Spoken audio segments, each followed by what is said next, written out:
So team, आज के session में हम ये देखेंगे कि हम लोगों ने जो ये रेडीमेड टेम्पलेट लिया हुआ है, इस टेम्पलेट को प्रोजेक्ट के अंदर कैसे लेते हैं। क्योंकि मैं चाहता हूँ कि एएसपी का जब मैं प्रोजेक्ट रन करूँ तो मेरा पहला पेज किस प्रकार से दिखे, इस प्रकार से दिखे। अभी की कंडीशन क्या है कि ये जो कुछ भी मुझे दिख रहा है ये तो मैंने डबल क्लिक करके रन किया हुआ है, हमें डॉटनेट के प्रोजेक्ट में ऐड करके उसको रन करना है। ठीक है, चलिए, तो जाहिर सी बात है इसको प्रोजेक्ट के अंदर डालना पड़ेगा। ये करने के लिए पहले ब्लैंक प्रोजेक्ट तो क्रिएट करना पड़ेगा। तो चलिए एक प्रोजेक्ट क्रिएट कर लेते हैं। देखो बड़ा ही आसान है, विजुअल स्टूडियो ऑन किया मैंने, क्रिएट न्यू प्रोजेक्ट वहाँ पे बटन है, आप वहाँ पे क्लिक कर दीजिए, ऑप्शन है वहाँ पे क्रिएट न्यू प्रोजेक्ट। ठीक है, आपको कौन सा वाला प्रोजेक्ट बनाना है, ASP.NET कोर वेब एप्लीकेशन। ठीक है, सिलेक्ट कर लिया, फिर नेक्स्ट बटन पे क्लिक कर दिया। अब आपको जो नाम देना आप नाम दे सकते हो प्रोजेक्ट। ठीक है, इस बार मैं नाम देता हूँ। ठीक, चलिए मुझे नाम देना है, मान लीजिए कि भाई मैं लिखता हूँ HR_ERP_system। ठीक है, HR ERP system ASP core.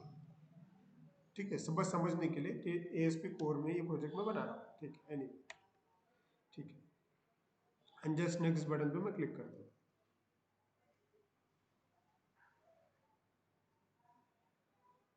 ये टिक था क्या पहले, ये याद नहीं आ रहा मुझे, नहीं था ना। ठीक है, चलिए नेक्स्ट। उसके बाद में कॉन्फ़िगर फॉर HTTPS ये टिक निकालना पड़ता है, लॉन्ग टर्म सपोर्ट चाहिए। ठीक है, क्रिएट।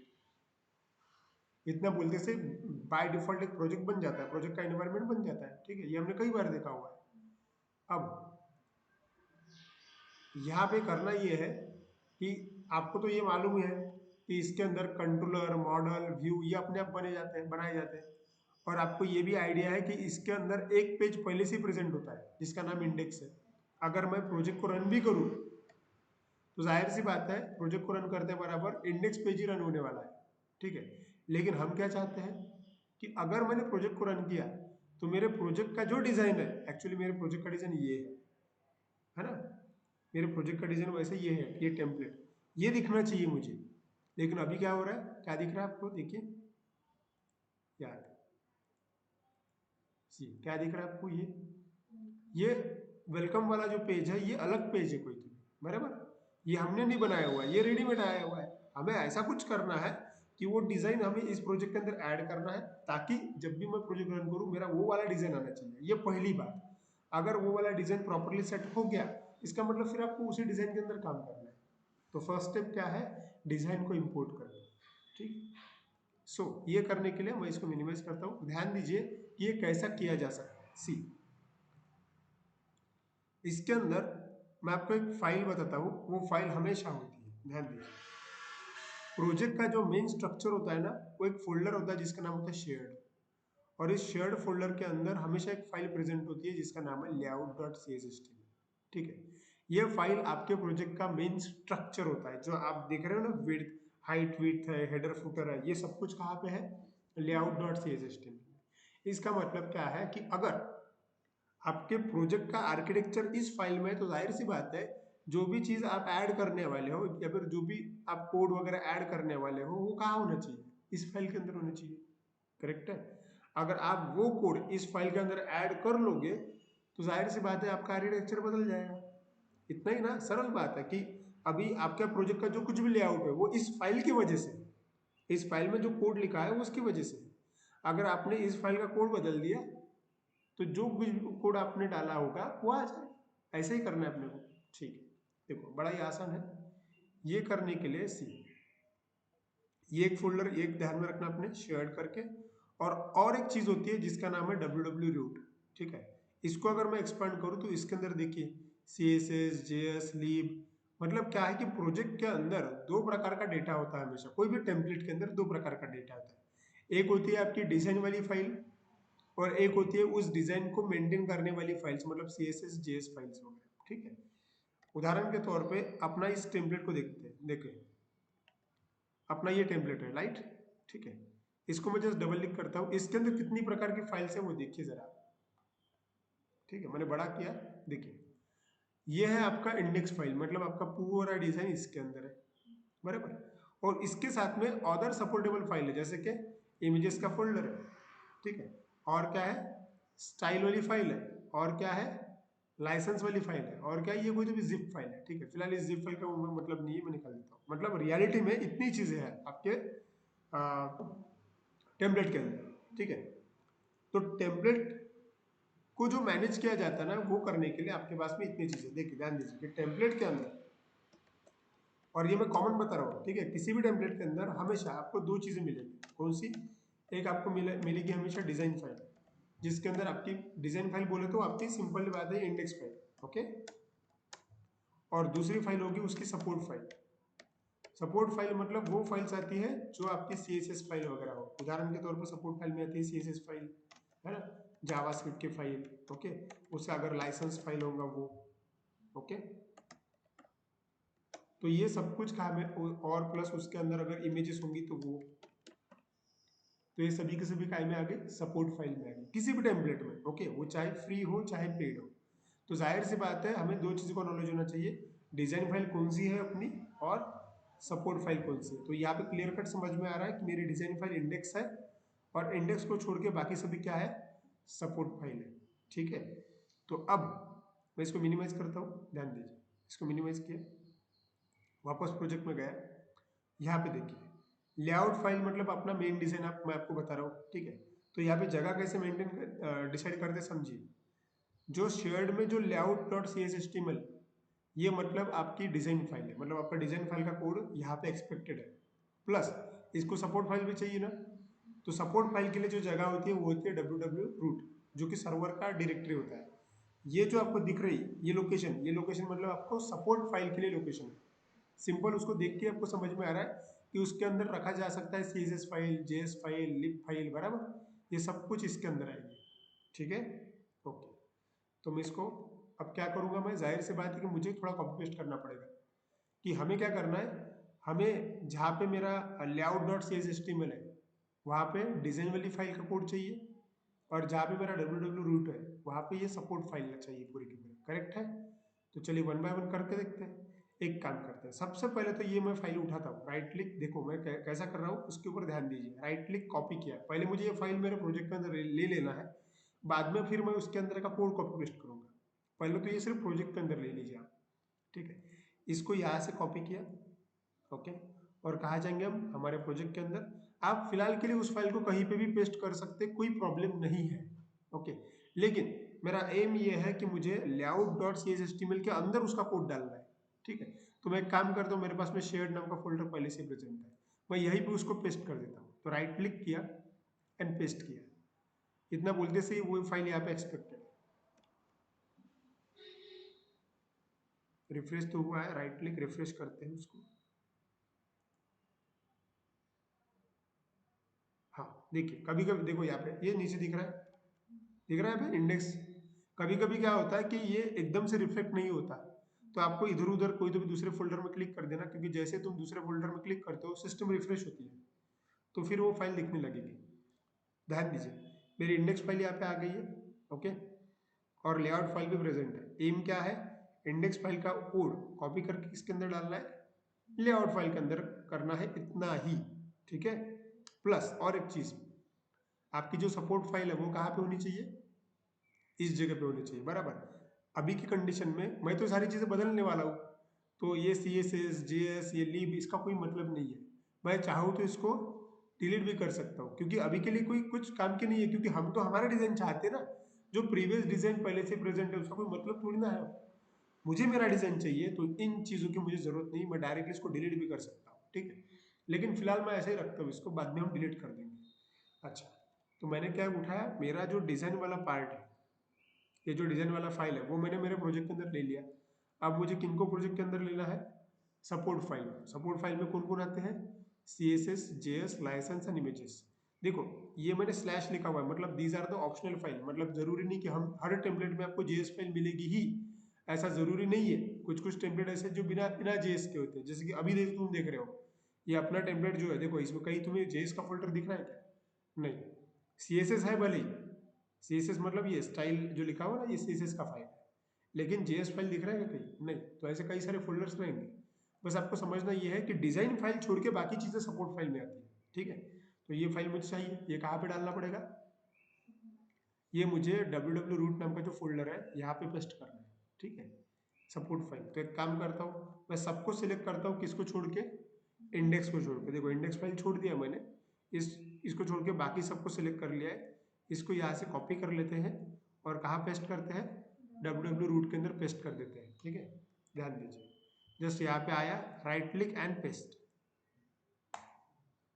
तो जैसे मैंने उसके अंदर पेस्ट किया, अब देखिए आपको कुछ फर्क दिखेगा। इमेजेस का फोल्डर आ गया अपना, लाइसेंस वाली फाइल भी आ गई अपनी, ठीक है, और style dot C S S वाली फाइल भी आ गई, ठीक है। अब बाकी चीज़ों का कोई मतलब नहीं है, तो आप उनको डायरेक्टली डिलीट भी कर सकते हैं सिलेक्ट करके ऐसा। अब मैंने मल्टीपल सिलेक्शन कैसे किया, कंट्रोल की दबा के, ठीक है। तुम अगर मल्टीपल सिलेक्ट करने की कोशिश करोगे, जैसे suppose C S S already selected है, तुम बोलोगे कि मैं जेएस सिलेक्ट करता, तो उसका सिलेक्शन निकल जाएगा। तुम अगर चाहते हो कि एक से ज़्यादा फोल्डर सिलेक्ट हो सके, तो पहला फोल्डर सिलेक्ट कीजिए, फिर कंट्रोल की दबा के रखिए, फिर जेएस, फिर लीव, ठीक है। ऐसा करोगे तो आपका काम हो जाएगा, ठीक है। फिलहाल एक काम करता हूँ, मैं लाइब्रेरी वाला फाइल छोड़ देता हूँ, वन बाय वन करके देखते हैं, क्योंकि एरर नहीं आना चाहिए। सी एस एस और जेएस की तो कोई ज़रूरत है नहीं, तो right click and delete, okay, ठीक है, चलिए हो गया। अब जरा स्ट्रक्चर को देखिए आप एक बार। www रूट के अंदर इमेजेस है ना, सारी चीजें सपोर्टेबल फाइल www रूट के अंदर मेंटेन की है, प्लस जो अपना मेन डिजाइन है वो कहाँ पे चाहिए था, layout dot C S S T में। लेकिन अभी फिलहाल अगर तुम बोलोगे कि सर मैं इसको रन करता हूँ, ठीक है, तो फिर भी आपको पुराना वाले आउटपुट दिखेगा। क्यों? क्योंकि तुम्हारा layout dot C S file बदला ही तो नहीं, तुमने कोड चेंज किया क्या, नहीं ना, चेंज करना पड़ेगा ना कोड, तब जाके आएगा सभी चीज़, ठीक है। कोड को चेंज कर लेते हैं, ठीक है, ध्यान दीजिए। मैंने layout dot C S H T M L पे क्लिक किया, ओके, चलिए देखिए, ये layout dot C S H T M L, इसके ऊपर क्लिक किया मैंने,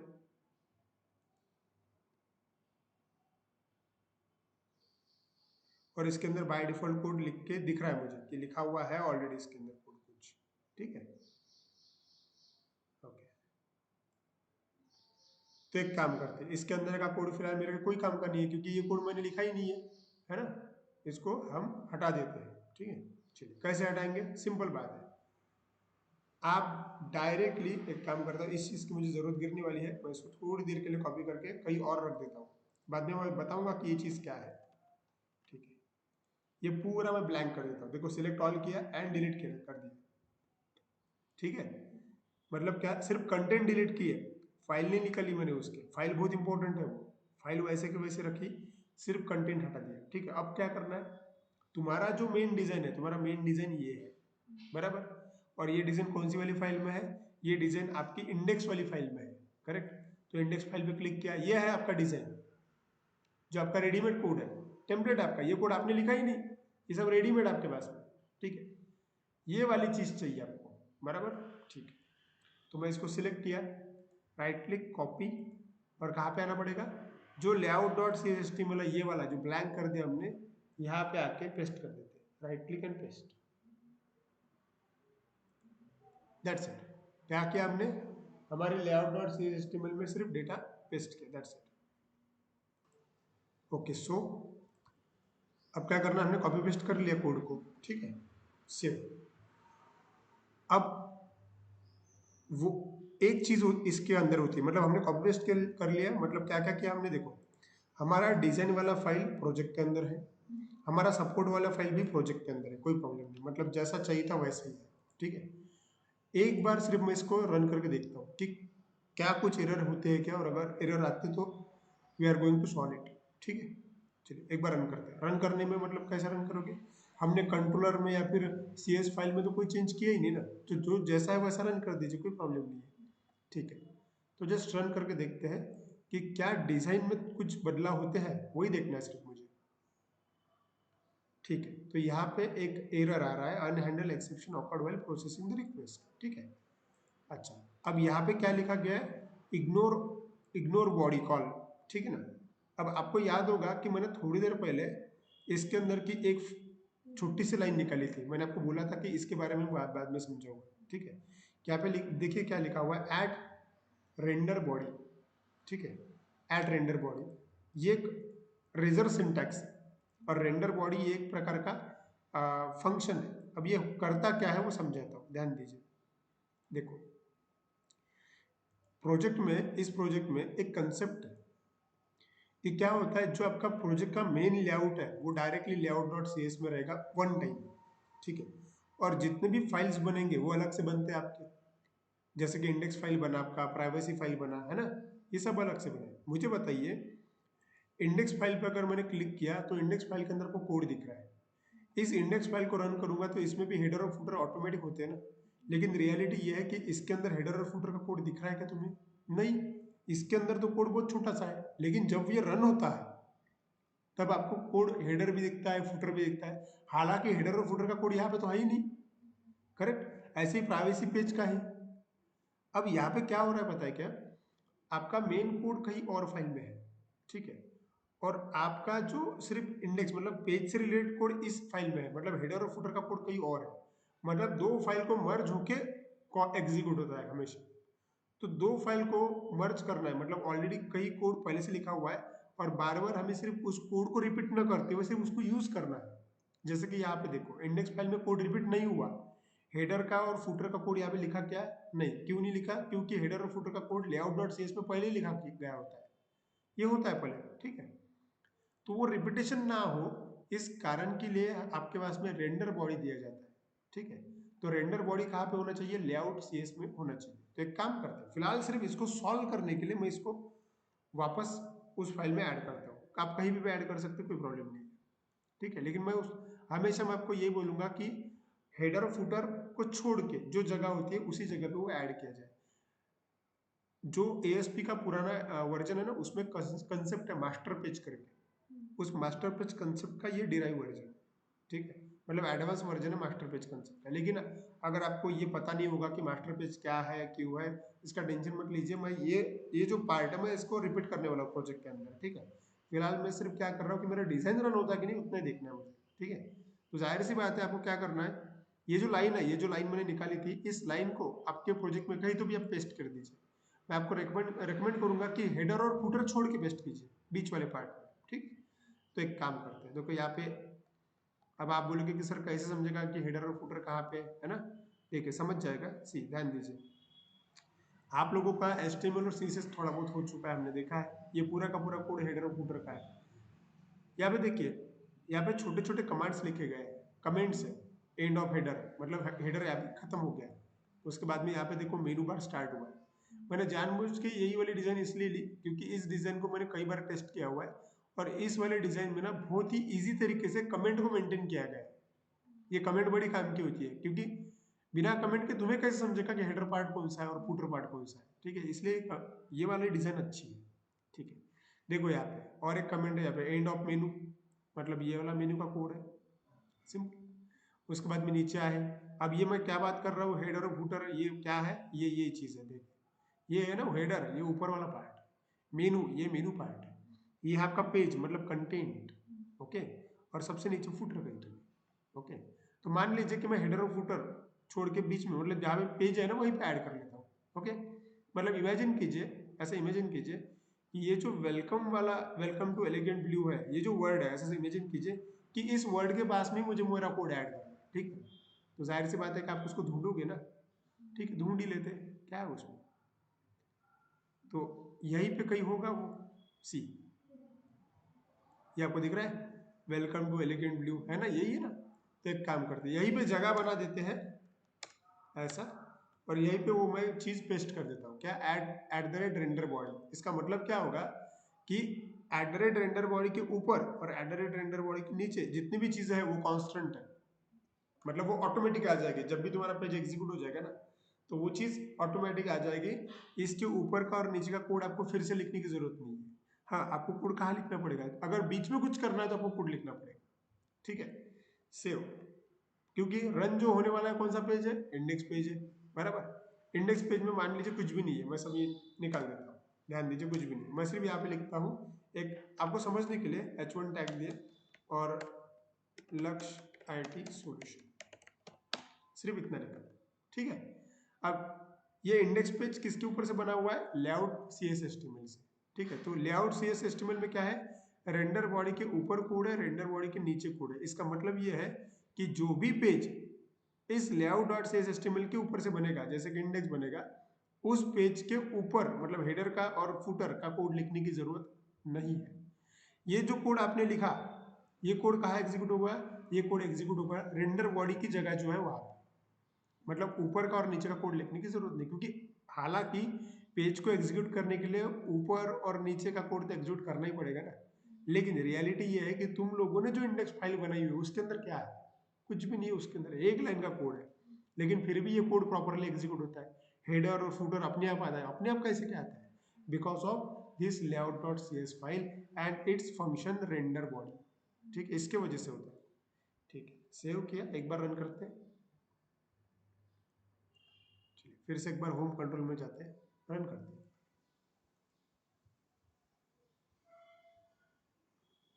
हाँ, अब देखिए कुछ फर्क दिख रहा है? पहले रन किया था सबसे पहले तो क्या क्या दिख रहा था आपको? एक बाय डिफॉल्ट लेआउट था ना, और अब रन किया तो क्या दिख रहा है आपको?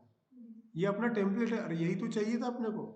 मुझे बताइए, तुमने रन करने के बाद में ऐसा दिखा, इसका मतलब ये तुम्हारा प्रोजेक्ट का होम पेज ही तो है।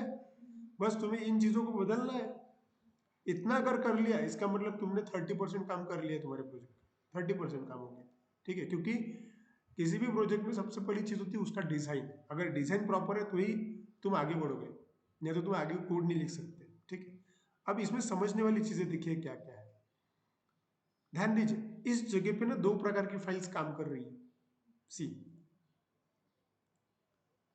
इसको मैं हाईलाइट करता हूँ। ठीक है, मान लीजिए कि इस जगह पे कितने प्रकार की फाइल काम कर रही है? दो प्रकार की फाइल काम कर रही है। कैसे? ध्यान दीजिए, मैंने ये ड्रॉ किया आर्क सी। हाँ, ये जो हेडर है,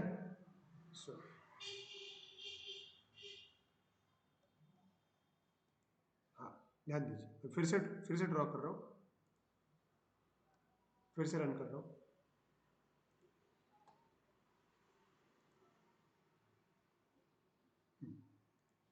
ध्यान दीजिए, ठीक है, मैं हाईलाइट कर रहा हूँ आपको। देखो, मान लीजिए पूरा का पूरा आपका पेज है।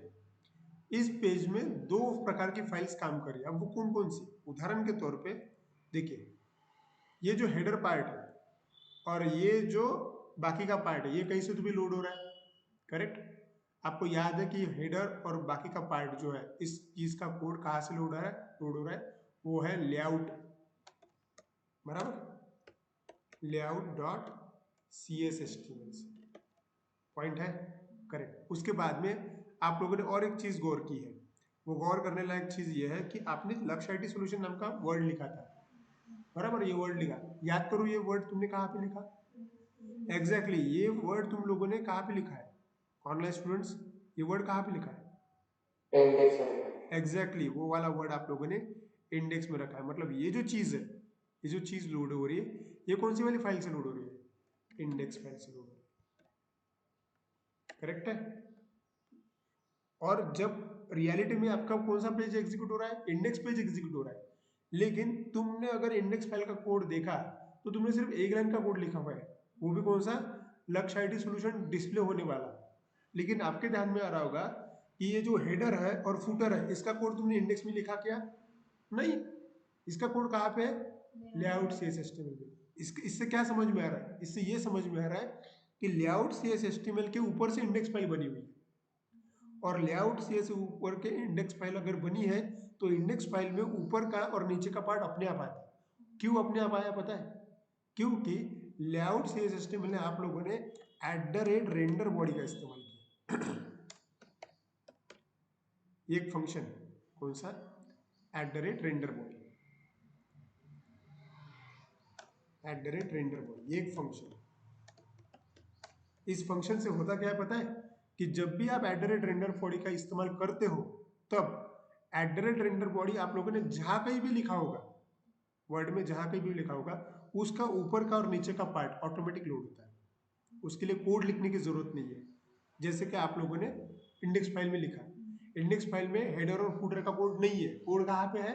लेआउट सीएस में। तो लेआउट सीएस का कोड अगर ऑटोमेटिक आपको चाहिए तो आपको रेंडर बॉडी का इस्तेमाल करना पड़ेगा। इसी कंसेप्ट को जो प्रीवियस वर्जन है इसको मास्टर पेज बोला गया है।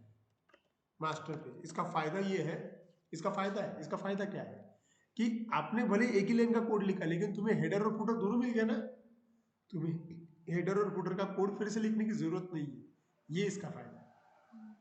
Is that clear? Online students clear? Yes sir. ठीक है, अब क्या होगा पता है, आगे हम क्या करेंगे, आगे हम अलग अलग पेजेस बनाएंगे, जैसे कि होम पेज बनेगा, अबाउट अस का पेज बनेगा, कॉन्टेक्ट अस का पेज बनेगा, रजिस्ट्रेशन का पेज बनेगा, करेक्ट, ये सारे पेज बनेंगे। लेकिन मुझे बताओ, वो सारे पेज बनाने के लिए आपको हेडर और फुटर तो लगेगा ना, यही कलर कॉम्बिनेशन लगेगा, यही मेनू बार लगेगा, ठीक है, इसी प्रकार की उसकी बॉडी लगेगी, तो उसका हेडर और फुटर का कोड लिखने की जरूरत नहीं है।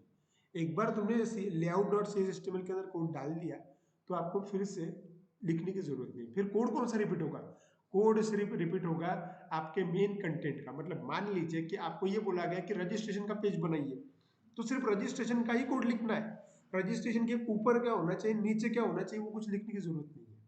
समझ में आ रहा है? ठीक है, तो उससे क्या हो जाएगा कि आपको जो कोड लिखना है आपको उतना ही लिखना है, बाकी चीजें अपने आप बनती जाएगी। इससे फास्ट डेवलपमेंट होता है। अगर इस कंसेप्ट के बिना तुम्हें ये चीज करनी है ना, तो आपको क्या करना पड़ेगा, हर बार रिपीटेशन करना पड़ेगा। मतलब मान लीजिए कि आपको 2 पेज बनाने को बोला है, अबाउट अस का पेज और सपोज रजिस्ट्रेशन का पेज।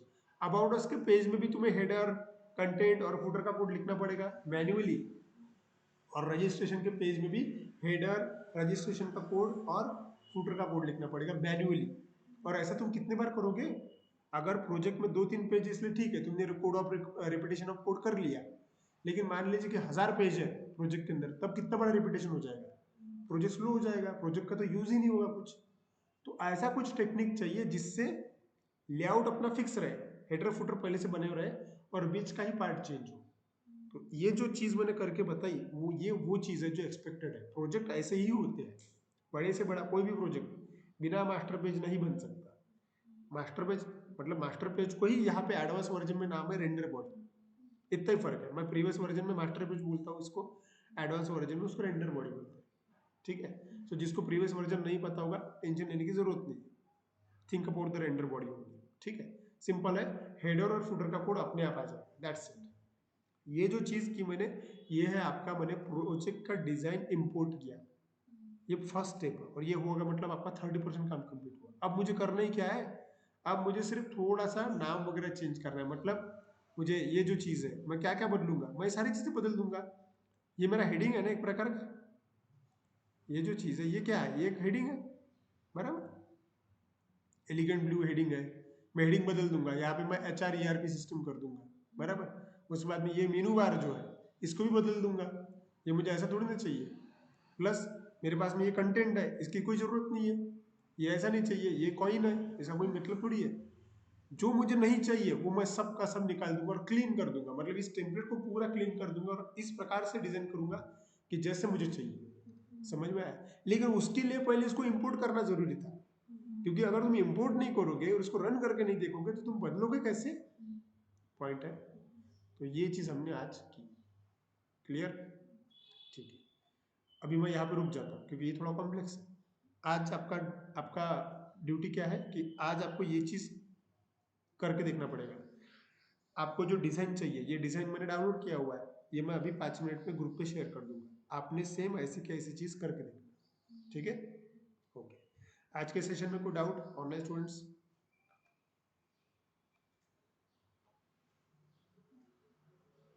No sir. ठीक है, चलिए, तो आज का टास्क समझ में आया। और मैं चाहता हूँ कि मैं जो चीज रोज पढ़ा रहा हूँ आपका वो उतना हो जाना चाहिए। अगर मेरा ये पेज बन गया है ना, तो आपका भी ये वाला पेज बन के रेडी होना चाहिए।